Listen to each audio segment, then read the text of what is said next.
ഈ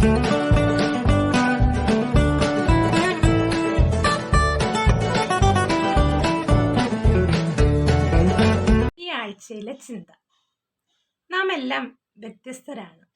അത് നമുക്ക് തന്നെ പ്രകൃതി ഒന്ന് നിരീക്ഷിച്ചാൽ തന്നെ മനസ്സിലാവും.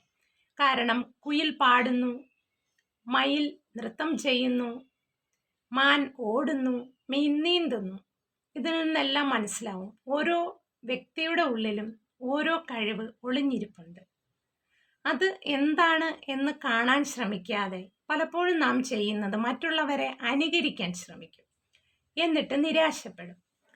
അപ്പോൾ ഞാൻ അതുമായി ബന്ധപ്പെട്ട് ഒരു കഥ നിങ്ങളോട് പറയാം. പണ്ട് വായിച്ചതാണ് കുഞ്ഞായിരുന്നപ്പോൾ. അപ്പോൾ ഒരു താറാക്കുഞ്ഞും കോഴിക്കുഞ്ഞും രണ്ടുപേരും കൂട്ടുകാരാണ്. ഇവർ ഒരുമിച്ച് ഇങ്ങനെ നടക്കും. അപ്പോൾ താറാക്കുഞ്ഞ് കോഴിക്കുഞ്ഞിനേക്കാൾ കുറച്ചുകൂടി സ്മാർട്ടാണ്. അപ്പോൾ എന്ത് ചെയ്യുമ്പോഴും താറാക്കുഞ്ഞ് ആദ്യം ഒരു കുഞ്ഞു മണ്ണിരയെ കിട്ടും.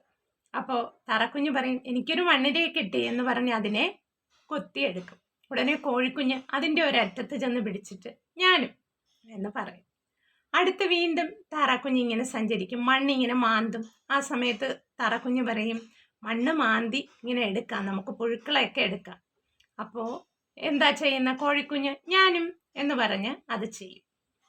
അത് കഴിഞ്ഞ് വീണ്ടും ഇവരിങ്ങനെ നടക്കുമ്പോൾ ഒരു പൂമ്പാറ്റ ഇങ്ങനെ പറന്ന് നടക്കുകയാണ്. അപ്പോൾ ആ പൂമ്പാറ്റയെ പിടിക്കാനായിട്ട് താറാക്കുഞ്ഞിങ്ങനെ ശ്രമിക്കുകയാണ്. അപ്പോൾ ഞാൻ ഈ പൂമ്പാറ്റയെ പിടിക്കാൻ ശ്രമിക്കുകയാണ് എന്ന് താറാക്കുഞ്ഞ് പറയും. അപ്പോൾ കോഴിക്കുഞ്ഞ് പറയും, ഞാനും എന്ന് പറയും. പിന്നെയും ഇവരിങ്ങനെ സഞ്ചരിച്ചു. അപ്പോൾ ഒരു കുളത്തിൻ്റെ വക്കത്തെത്തി. അപ്പോൾ താറാക്കുഞ്ഞ് പറഞ്ഞു, ഞാൻ നീന്താൻ പോവുകയാണ് എന്ന് പറഞ്ഞ് താറാക്കുഞ്ഞ് കുളത്തിലേക്കെടുത്ത് ചാടി. പിന്നത്തെ കഥ എല്ലാവർക്കും അറിയാലോ.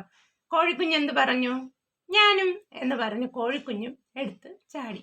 പാവം കോഴിക്കുഞ്ഞ്, അതിന് നീന്താൻ അറിയില്ലല്ലോ. കോഴിക്കുഞ്ഞ് വെള്ളത്തിൽ മുങ്ങിത്താണു. അയ്യോ രക്ഷിക്കണേ എന്ന് നിലവിളിച്ചു. താറാക്കുഞ്ഞ് അതിനെ കൊത്തിയെടുത്ത് കരയിൽ കൊണ്ടുവന്ന് നിർത്തി. അതോടെ കോഴിക്കുഞ്ഞൊരു പാഠം പഠിച്ചു, അല്ലേ? നമ്മളാവുക, അല്ലേ? മറ്റുള്ളവരാകാൻ ശ്രമിക്കാതിരിക്കുക. ഇവിടെ പലപ്പോഴും പ്രിയമുള്ളവരെ, നാം ചെയ്യുന്നത് മറ്റുള്ളവരെ അനുകരിച്ച് ഒന്നാമതെത്താൻ മത്സരിച്ച് നമ്മൾ ഒന്നാമതെത്താൻ ശ്രമിക്കുകയാണ്. നമുക്ക് ഒന്നാമതെത്തണ്ട. നാം എല്ലാം വേറിട്ട ഒന്നാകാൻ ശ്രമിക്കുക. നമ്മളെല്ലാം വ്യത്യസ്തരാണ്. ആ വേറിട്ട ഒന്നായി നാം മാറുമ്പോഴാണ് യഥാർത്ഥ വിജയം ഉണ്ടാകുന്നത്. എല്ലാവർക്കും നന്ദി, നമസ്കാരം.